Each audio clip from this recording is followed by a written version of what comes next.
of working with Professor Kratz. He's the coordinator for graduates on the Tulsa campus. And my introduction is that he is a helper who's still trying to figure out how to help people. So he has a lot of information to share with us on motivational interviewing. And I'll turn it over to him in just a moment. I do want to give for those that are just joining, if you are seeking CEUs, then please drop your name in the chat.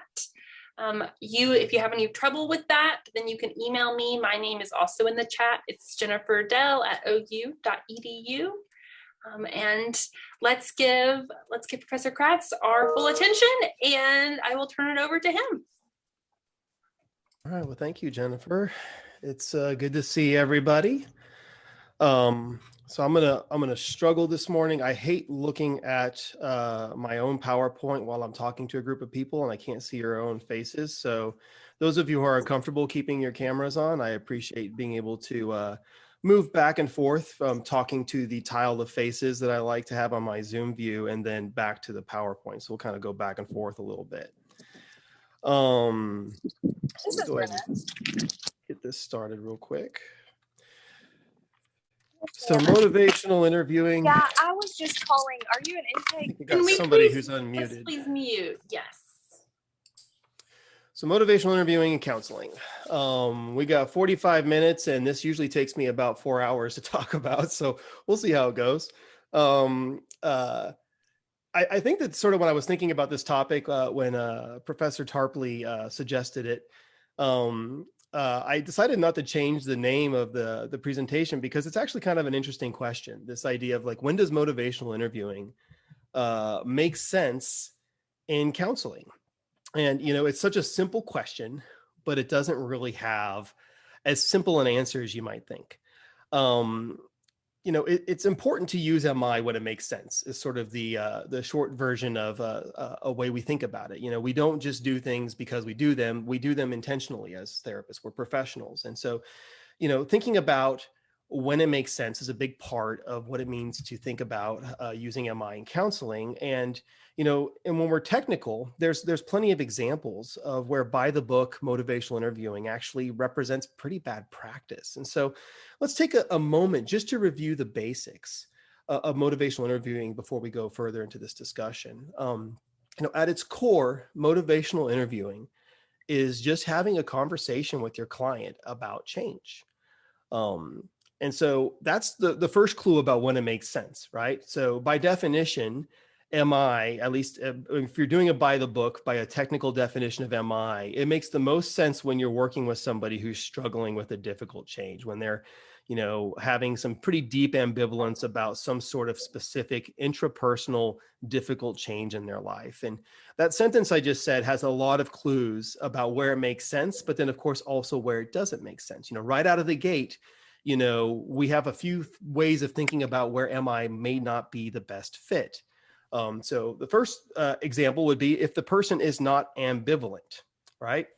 So if they're not actually struggling with a difficult change and you show up to do MI with them, that's going to be pretty confusing to that person, right? It's not going to make a whole lot of sense with them if you're trying to do motivational interviewing and they're not really struggling with anything. And so in some cases, it can actually be really bad practice. If a client comes to you and they're saying, I'm ready and willing and able to make this change, and you start doing motivational interviewing, there's a world where you could actually make them a little more ambivalent about something they'd already decided to do, like literally moving them away from making a difficult change in their life. We also know that change target, that sort of focus that we're working on with a client needs to be what we call intrapersonal. So inside the person, it needs to be something that they have control over, a decision they make, usually behavioral related to something that they are doing in their life. And so when somebody comes to you and they say, I have this huge problem with a relationship, or a stressor in my life, motivational interviewing can't help a client to change their spouse or their boss or these other sort of external situations necessarily. And so there's a situation where MI might not make a whole lot of sense if the client doesn't have any control over that change. And then finally, unless you have a specific change target identified, motivational interviewing is not going to be terribly useful. And so we have this process in motivational interviewing called focusing, which is important for this reason. Like if a client says, I'm here to work with you on improving my health, that's a good start, but it's not really a change target. As a motivational interviewer, you would want to have a conversation with that person to kind of fill it in a little bit more. So like, let's say, oh, we're going to work on exercise, or maybe diet and exercise, and really specify the thing that we're going to work on. And that's where MI really becomes pretty powerful. But before we go a little further into the model, I want to take a moment to talk about the counselor in this entire equation. And the counselor in motivational interviewing is pretty important. In fact, there's an entire segment of the model called the spirit of motivational interviewing, which is this sort of way of being for practitioners to embody when they're using this model. And it's kind of an unusual framework to see in a lot of clinical modalities, which is why I like to highlight it. And so in motivational interviewing, these are some traits that we expect to see from in the counselor themselves. So like traits of who you are when you're with your client while doing MI. This idea of partnership, where you're working with your client as an equal, having that strong therapeutic alliance. Acceptance, respecting a client's autonomy. Empowerment.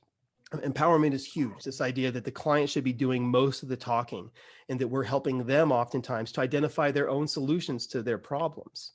And then compassion. And then compassion is probably the toughest of these four elements of motivational interviewing because, I was in a training with Terry Moyers, who's a sort of a giant in the field of motivational interviewing. And she was talking about how when Bill Miller and Steve Rolnick were writing the manual where they were including this idea of compassion, that she just begged them to not put it into the framework because her job is to study and measure and evaluate these practices. And she says, you can't evaluate compassion. It's this abstraction that's inside a counselor or a social worker. And the words she said that I thought were so interesting, she says, it's not measurable. It turns motivational interviewing into religion, which I thought was an interesting concept. But they decided to not go with her advice and they put it in anyways. And I can see why they decided to do that. This idea that, you actually have to care about your clients for motivational interviewing to really be as effective as we want it to be. And, when you look at these concepts of the spirit, it's really just sort of a natural sort of progression and evolution of a lot of what Carl Rogers developed when we were learning about person-centered and client-centered work, decades ago. And so that's the sort of beginning point, this sort of way of being with clients, the spirit you bring to the session. Again, by definition, you have to have a client who's ambivalent about a difficult change, that they actually have some control over the outcome with that change. And then we begin the process of actually doing motivational interviewing, which is through sort of the four fundamental processes. I like to use these as a staircase. And it's the staircase sort of metaphor is intentional in the sense that they're meant to be sequential. So you start at the bottom of the stairs and work your way to the top. And they're also recursive. So clients can kind of walk up and down this staircase. And that we're always attending when doing motivational interviewing to where we are in these processes. Am I engaging right now? Am I developing a relationship with my client, that sort of therapeutic alliance? Or have we already gotten that? And now we're ready to start focusing. Focusing is critical. This idea of what are we working on? What is the change target that we want to deal with? And, most of our clients don't come to us with just one thing they want to work on, right? They usually have an entire list of things that they want to deal with. And so focusing is important because you start asking those questions like, what's the first thing you want to work on? What's the most important thing out of all of these things that we can start working on together? And once you have that specific behavioral change target, then you can get to sort of the actual meat and potatoes, I guess, as it were, of motivational interviewing, which is the evoking stage. What I like to tell practitioners and trainings is that motivational interviewing, you spend most of your time on that green third step, evoking around the change target. And we'll get into some ideas about what that looks like here in a second. And the idea is that you do all of this to build the client's motivation around a specific behavior to then, at the very end, start planning, right? And that's what motivational interviewing is.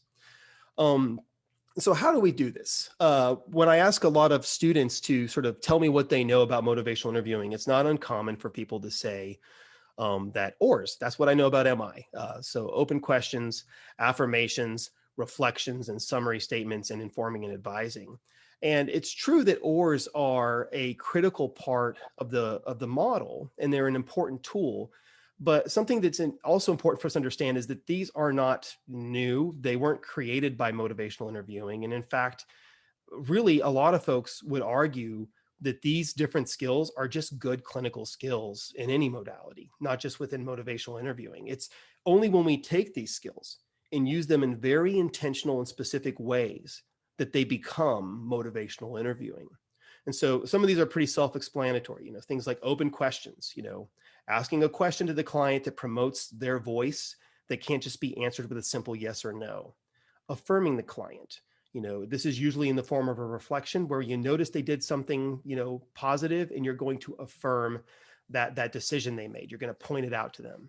Reflecting what they say, that's a big part of connecting with clients. The message received, I get what you're going through. Summarization, where you collect a bunch of information from the client, usually statements they've made, and deliver it back to them in a basket.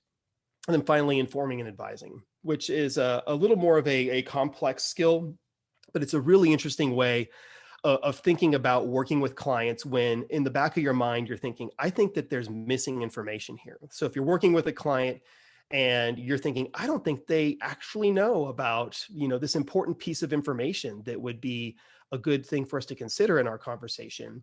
What the informing and advising framework does is it teaches you to be very cautious in that moment, that you start by first confirming that the information is missing. So you ask a nice open question, tell me what you know about the consequences of not completing all your UAs on an ISP. And if the client tells you what you were going to share with them, then the information isn't missing and you can move forward. If they give you some information that reveals that they're actually missing some important stuff, then you can, shift into sort of giving that information to them with neutrality. Well, what I've seen with other families is that when you don't complete all your ISP, and I think somebody's mic is unmuted here. Okay. If you don't complete all your ISPs, then this is what tends to happen. And then you can evoke again at the end and say, what do you think about that? And so these are really nice clinical skills, but again, they're not necessarily motivational interviewing. Where they become motivational interviewing, especially at that sort of third step, the evocation stage, is when they are intentionally used to cultivate change talk and soften sustain talk. And that's what we're doing when we are evoking with a client. And we do this also in responding to client statements that we map to the acronym DARN, which is desire, ability, reasons, and need. And so it's actually a pretty simple process, but when you think about it, it's also really hard because it takes, a lot of skill to listen actively and also be processing what you're hearing in a way to where you can be intentional in your use of these skills. And so, for example, something that we often teach practitioners is that you need to be listening for what we call change talk. And so anything the client says that is an argument in favor of making a change, that we're going to notice that. So if they say, here's a desire to change, here's my sense of my ability to change, here are some reasons I might make this change, here's why I need to make this change, that we'll notice it. And when you hear change talk, you reflect it, you elaborate it, you summarize it, you affirm it. And that's a big skill in terms of cultivating change talk, is to really grab it and really empower it when you notice it. The challenge is that all of these different things can also happen in the other direction. A client can totally be sharing with you, here's my reasons, my desire not to change. Here's my sense that I can't do it. Here are some reasons why I don't think it's possible, or I don't think I need to make this change. And the skill is that you don't that always reflect that sustain talk, is what we call it. So there's arguments in favor of the status quo, of not changing. And so it becomes a really sort of intentional process by which you're noticing these arguments against change, but you're not building them up. You're reflecting the change talk, you're evoking the change talk, and trying to attend to where the client is on these different areas. And of course, another big part of what it means to sort of move into that third step is this idea that a client may show up and say, I really need to do a better job of making this change in my life. So let's say a big reason I need to do a better job with my UAs is because I'm afraid the judge is going to get mad at me if I don't do all my UAs. And so they give you a big reason. And so some clinicians might say like, wow, it sounds like they're motivated. Let's talk about improving the situation with the UAs. Whereas a motivational interviewer would notice, okay, I just heard a reason why they want to make this change. And they would then turn to this process of evocation. Let me figure out do they want to do this? Is this a desire they have? Do they think they can do this? Have they thought about what they would do to actually improve this situation or make this change? And also, do they need to do it? Is there sort of this idea of urgency and sort of internal drive to make this change? And what you find is that oftentimes the problem is somewhere in that mix that the client is getting hung up. And that when you're doing motivational interviewing, you're trying to really figure out where are the problems in making this change so that we can work on that and evoke around it. Of course, if it's missing, you elicit it. So maybe you're just missing the ability talk or missing the desire talk, or maybe you're missing change talk altogether.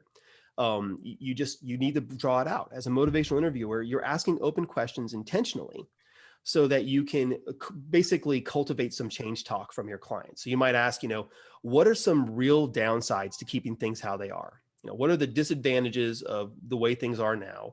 And then on the flip side, you might ask them, well, what are some advantages you can think of if you were to make this change? Mm-hmm. And of course, the idea is then if you promote change talk by asking those nice questions, you can then start reflecting it. And it's sort of this sort of process, a dance, where you're trying to help the client verbalize these things. And something that I've come to, a lot of folks find this to be a little problematic because it feels a little manipulative sometimes is the feedback I get from clinicians. It sounds like you're trying to almost trick your client into changing or something like that. And the way I like to explain it is it's nothing like that at all. That basically the way you have to think about difficult change is sort of like playing on a football field that's completely tilted to one side. Okay, so change is the team that's trying to score a touchdown going uphill. Sustain, the status quo, has the home court advantage and the ball will basically just roll down the field to their side. It's really easy not to change. The status quo has a ton of power. And in fact, if somebody's really ambivalent about a difficult change, if they're really not so sure about it, odds are they're just going to stay the same. It's really unusual for somebody to say like, I'm really not so sure about this, and then just go for the change. And so what we're doing in motivational interviewing, and the reason we attend the change talk so intentionally, is we're just trying to level the playing field. It's not manipulation. You're trying to help the client to actually, think through this decision and to make a decision. And we honor that decision. We accept the decision. Sometimes the clients make decisions we don't agree with, but part of the model is that we're helping them to make a decision essentially about difficult change. And that's why we spend so much time trying to level that playing field. So let me look at another example here real quick. Just a second. Let me share my screen again.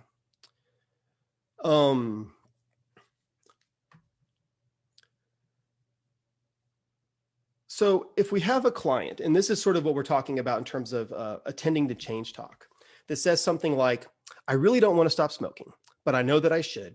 I've tried before, and it's really hard. We could have a variety of reflections to this client statement. Our clinician could say something like, you really don't want to quit smoking.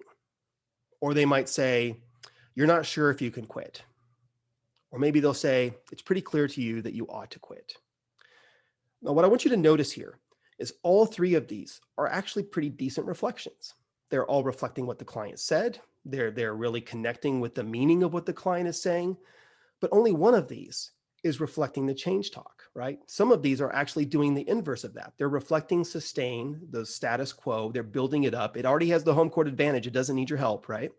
And so if we were to code what this client just said, the letters in red on the screen here would be examples of sustain talk, status quo talk. I really don't want to stop smoking. And you can see here where that top reflection really reflected that accurately.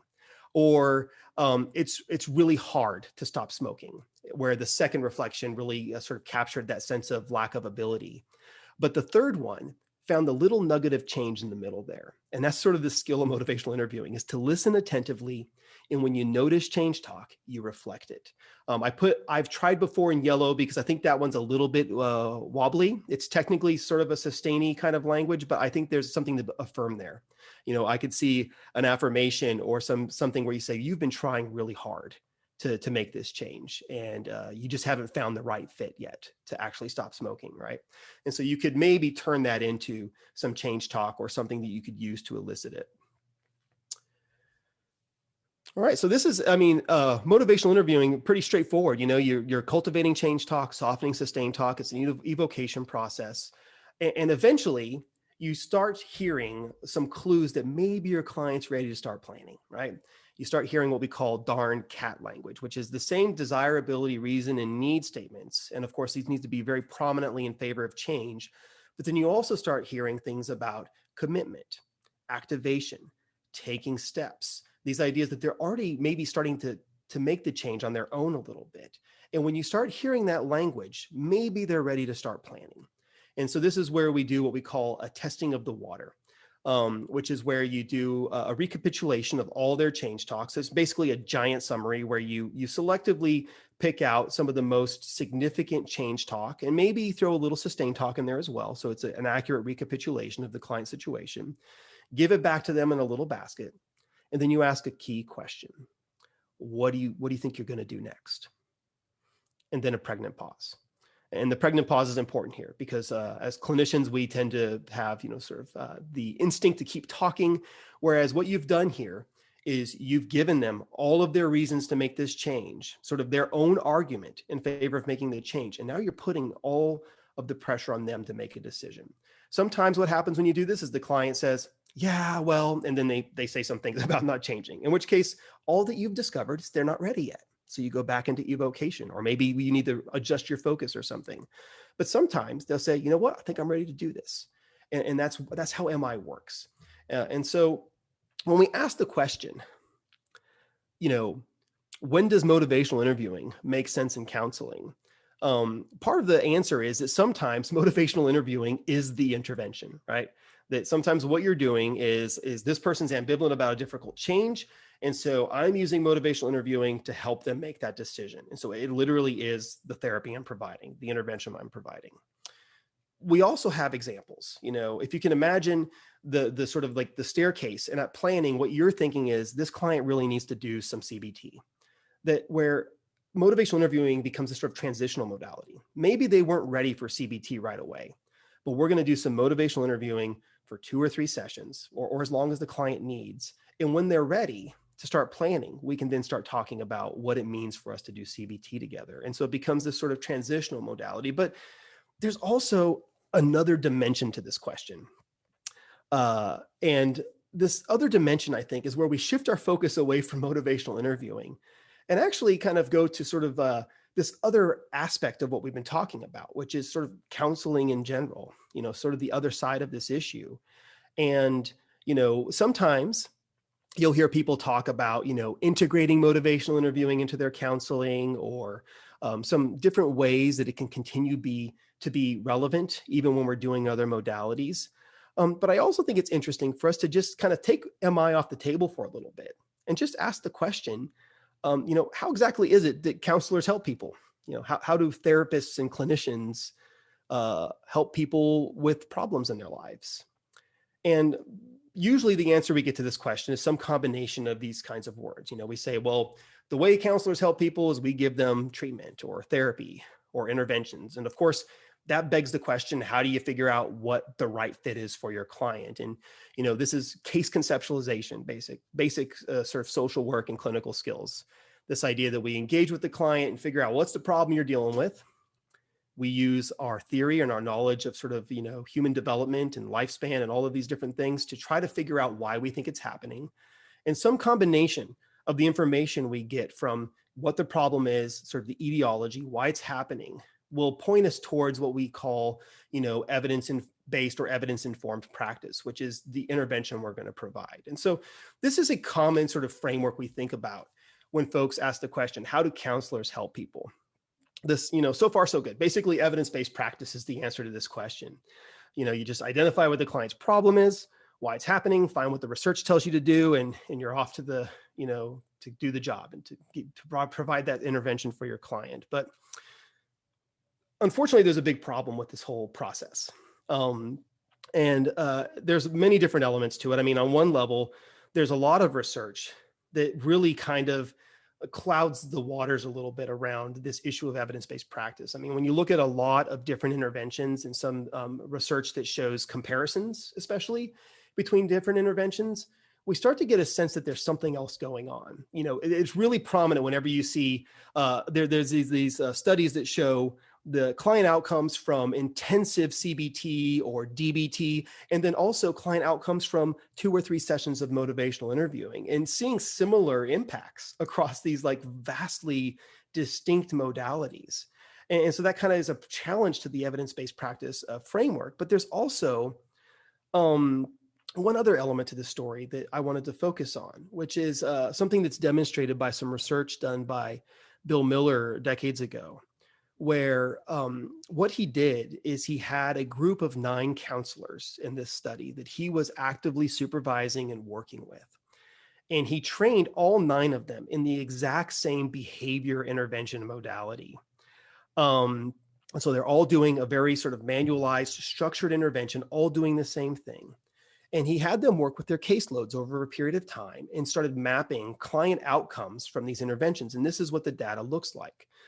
So as you can see here, this is a problem that we have, 9 different clinicians providing the same exact therapy and consistently in their caseloads having different outcomes. And so it becomes a real sort of dilemma for us when we think about evidence-based practice. And where the research tends to go, and it makes sense why it goes here, is people say, well, there must not be consistency. People must not be, sort of the model fidelity might be a problem, right? That people aren't really following the model, and that's a problem. But the interesting thing about this study is they were actually observing these interactions, many of them, and they know that they were following the model. So Bill Miller could establish that these 9 therapists all did the exact same things in their sessions with their caseload. And yet, despite following the model, they were having different outcomes. And what this really started to make us think about is that there's something about treatment and counseling that goes beyond just evidence-based practice or some modality we choose. It's also about the person, the counselor, the social worker. And as luck would have it, in this same study, since they were observing these sessions, they had other instruments they were using in addition to observing model fidelity. And one of those instruments was one of Carl Rogers's original instruments to quantify empathy in clinicians. And so they were observing these sessions and also measuring the amount of empathy that they saw in these caseloads. And so interesting is that this data on the screen right now is actually mapped from left to right based on empathy scores. So on the left is high empathy clinicians, on the right is low empathy clinicians. And you can see the correlation that as empathy decreases, client outcomes also decreased. And this really points us to this direction that there's something beyond just the evidence-based practice. There's something about the counselor, maybe it's empathy, that is impacting our clients and impacting their outcomes. And not only that, this next piece of data should give us all pause. Part of the study, they had a control group. So this bar on the far right is the control group from the same study, where these folks didn't see a counselor at all. They came into the agency for help, and they were just given some materials to take home with them, some self-help materials. And those were their outcomes. So let me look at this for a second and let that soak in. I mean, what we're looking at here is horrifying, honestly. Basically, this idea that clients who received counseling from low empathy counselors had worse outcomes than if we had just given them some reading materials and sent them home. This is what it looks like when we think about clinical work, not only not being helpful, but actually being harmful. And there is just something about the helper that we need to be considering as we ask these questions. How do counselors help people? Yeah, evidence-based practice is important, but there's this something else. And, we hear it called lots of things.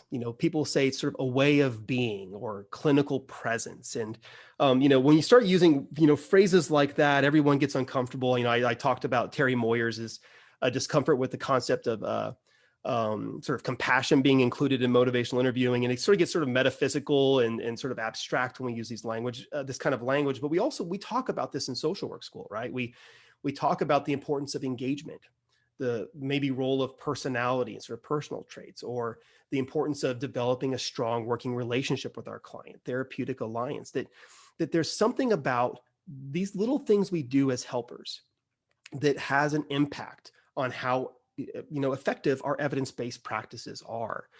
Some sort of baseline communication style that impacts the relationship. And of course, the question here would be, what is this something?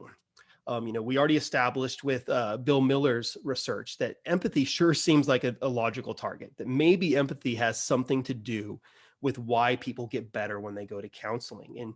And why would that be? Why would it matter if the social worker or counselor really has empathy and understands and can have that sort of sense of caring for a client? Why would that matter? And I think that at the core of all of these different things we're going to discuss is this sense that this something about the counselor changes the experience of the client. And so, for example, if you have high empathy, what this means is that the client is talking about their experiences. They choose some words to communicate that. We hear the words and we apply meaning to those words. But maybe high empathy counselors tend to use more reflections. Maybe the something that's changed is that when somebody has lots of empathy and they're a really good listener, that the client's experience also changes. Maybe there are more reflections. Maybe there's something else that happens. Another target that we've been looking at in terms of what this something might be would be positive regard. And this one is, of course, as social workers, it's literally in our code of ethics. Positive regard is an important thing. And it's like empathy. It's not just something that exists inside you. Having positive regard is a good thing to have as a clinician, but it also changes the experience of the client. What changes when we have positive regard is we are more attentive to their strengths. And not only that, maybe we also notice those strengths and we choose to affirm those strengths. In other words, we hold a mirror up to our client and say, look at your strengths. Let me affirm this for you. Help them to notice their strengths as well. And if you can imagine how that might change the experience of a client, I have two examples of a way a clinician might respond to the same client who's struggling with making progress on stopping smoking. And so on the left, we have someone saying, smoking's bad for your health and you need to take this seriously and use the strategies I gave you last week. So it's almost a confrontation, calling the client out. And you can imagine, how does it feel to be a client who receives that from their counselor compared to the one on the right, which is a positive regard affirmation. You only smoked twice this week, and this is a huge step away from your daily habit over the past few years. You're working really hard to improve your health. And you can start to see how this isn't just this abstract, like sort of squishy thing that happens inside clinicians. It's a way of being that really has a measurable impact on clients. And we know this from the data.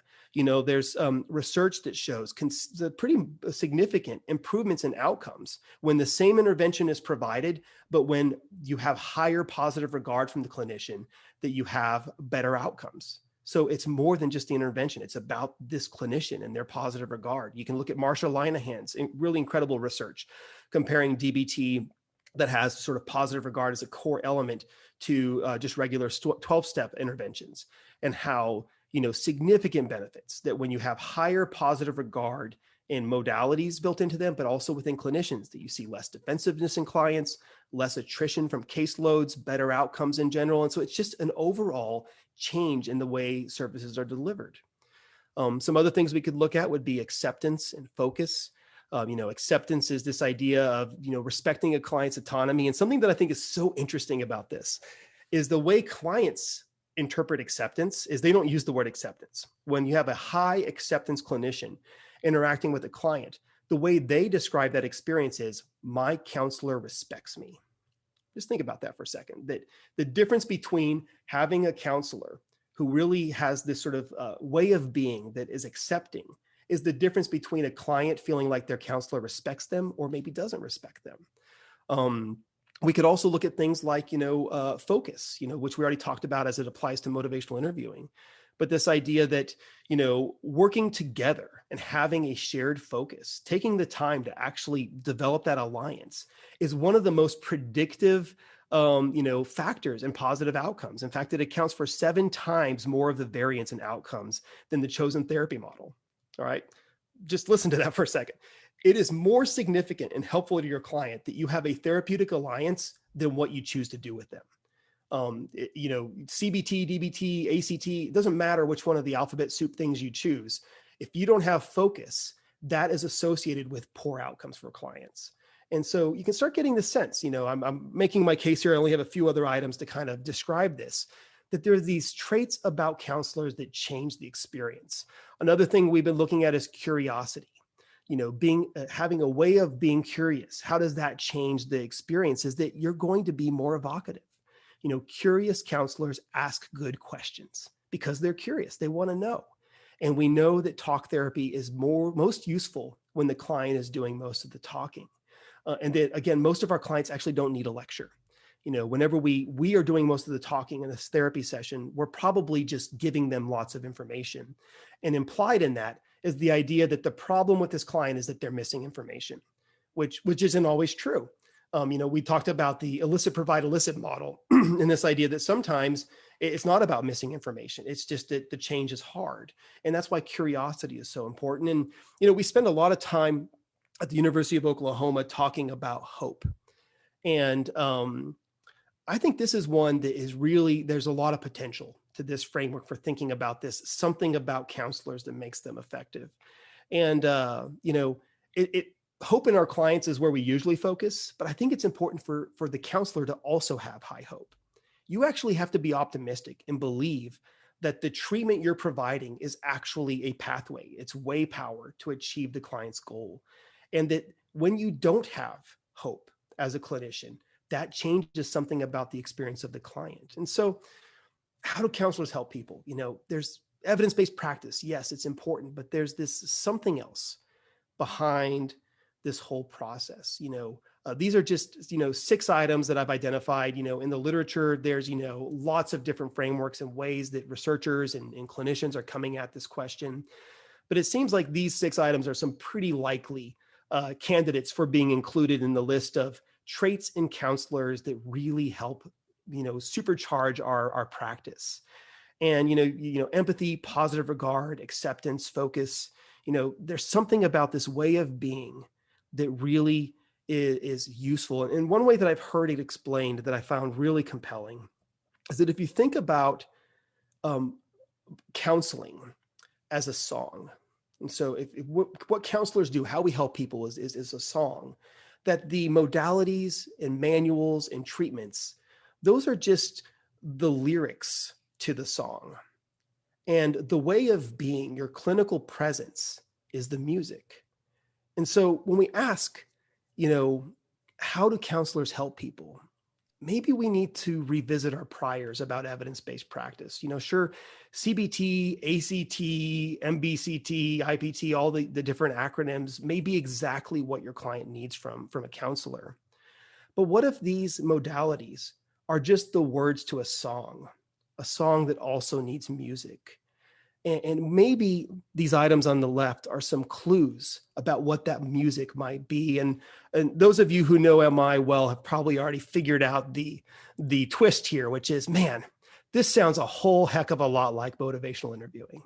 Not by the book. It's not technically motivational interviewing, but especially that spirit of motivational interviewing we talked about at the onset. It sounds a whole lot very similar at least, to these traits of counselors that really makes our treatment that much more effective. And so when does motivational interviewing make sense? When we're counseling, when you have an ambivalent client, sure. When there's difficult change, sure. When it needs to be done as a transitional modality, absolutely. But is that it? Is that the only way we can think about motivational interviewing and counseling? I feel like what we're walking up to here is sort of the core dialectic of counseling, which is that when you're working with a client as a counselor, that there's this sort of tension between acceptance and change in most clients. And usually it's a very complex sort of framework that we're looking at. And so on one hand, there are things about their life and their situation that we need to help them cope with it. They need to kind of accept it for what it is and move forward. And maybe there's other things about their life that they really need to change.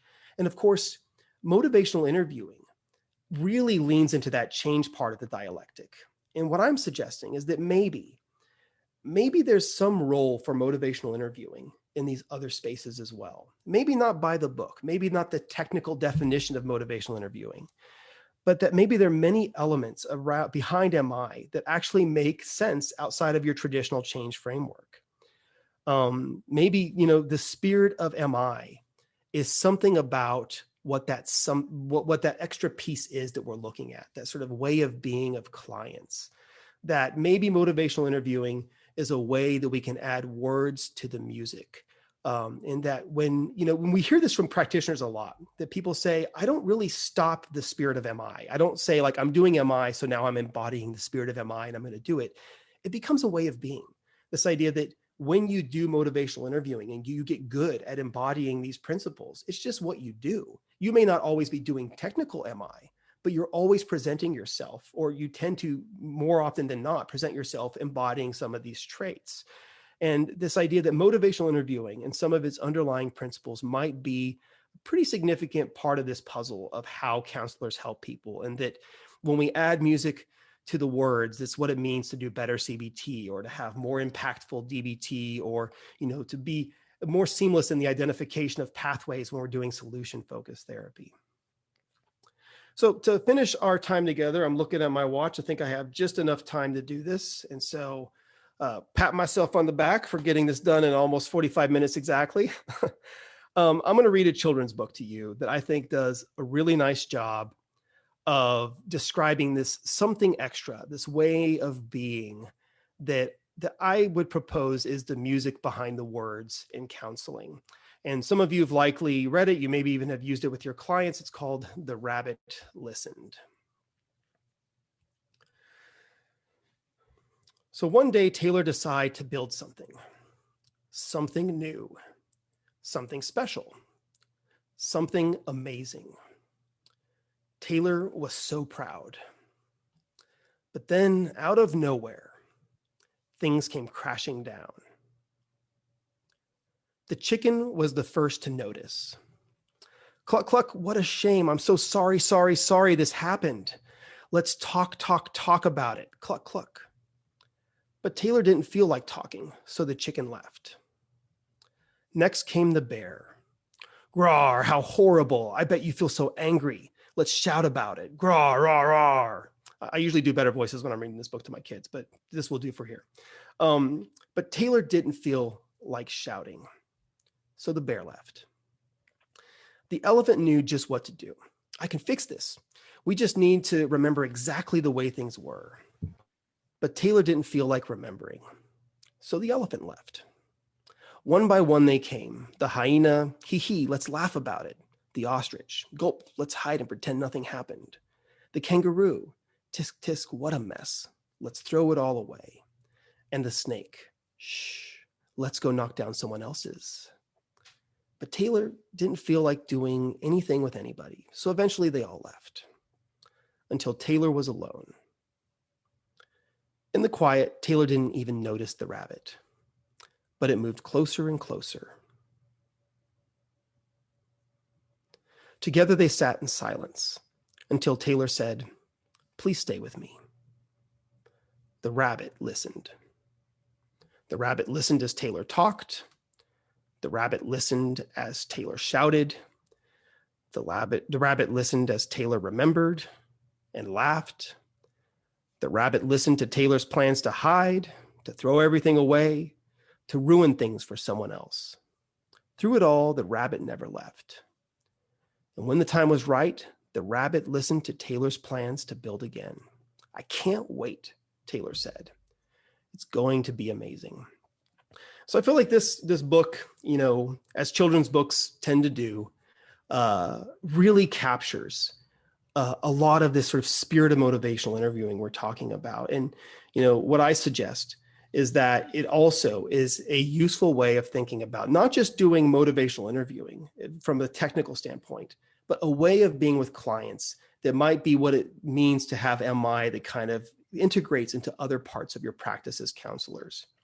If you're interested at all in what I've been talking about, I do have to give credit where credit is due. I have been reading a brand new book that just came out called Effective Psychotherapies, Clinical Skills That Improve Client Outcomes. And this is by Bill Miller and Terry Moyers, who Bill Miller is one of the co-authors of motivational interviewing, and Terry is, again, sort of a giant in that field. And I personally think they're kind of onto something. I think there's something there that we've been looking at this for years, and we see it. And when you talk to people who are providing motivational interviewing services, but also do other modalities, that there's something different about them. And I think that we're kind of stepping towards this. And I would suggest that it's a place that you could turn to as well to improve your practice. That's what I got for you. Thank you so much. So it's weird in like a Zoom format, but I feel like we should, do a clap together or an emoji reaction. Such a lovely amount of information was shared in that. And I know I have some students that are in my interviewing class, and that just really reaffirmed so many of the things that we're already covering. Those of you that are professionals in the field, it's just great information to take back to the work that you do. The name of the children's book is The Rabbit Listened. I don't know the author though. Oh, I got it laying around here somewhere. I don't know what it is off the top of my head either. But The Rabbit Listened, if you Google that, it will come up. So you can also, it was nice to have John read it. You can have it on YouTube, has a lovely reading of it as well.